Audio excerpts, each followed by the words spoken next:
فرمایا ماجرا کیا ہے؟ کہنے لگا حضور بچہ بے قصور ہے، کام کرتا تھا تو اچانک نقصانات ہوئے تو ہوتے ہی گئے، وہ الجھ گیا، حضرت ہی الجھتے قرضے چڑھ گئے، اور حضرت صاحب جس پارٹی کے پیسے دینے ہیں وہ بڑی سخت ہے، وہ کہتی ہے کہ ہم نہیں چھوڑیں گے۔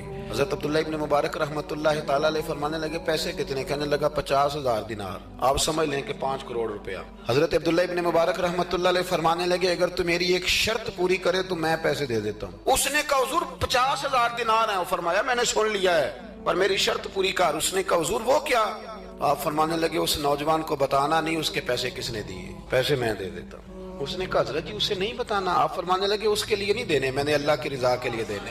اس کو پیسے دے دیے۔ نوجوان نے بڑی منت کی کوتوال کی، یار اتنے بڑے پیسے کوئی دے گیا، کوئی 10 روپے تو نہیں دینا، اس محسن کا پتہ بتا، میں تو اس کے پوتوں کی بھی نوکری کروں گا۔ اس نے کہا میں مجبور ہوں، مجھے حکم نہیں، میں نہیں بتا سکتا۔ وقت گزر گیا، 15 سال بیت گئے۔ ایک دن وہ کوتوال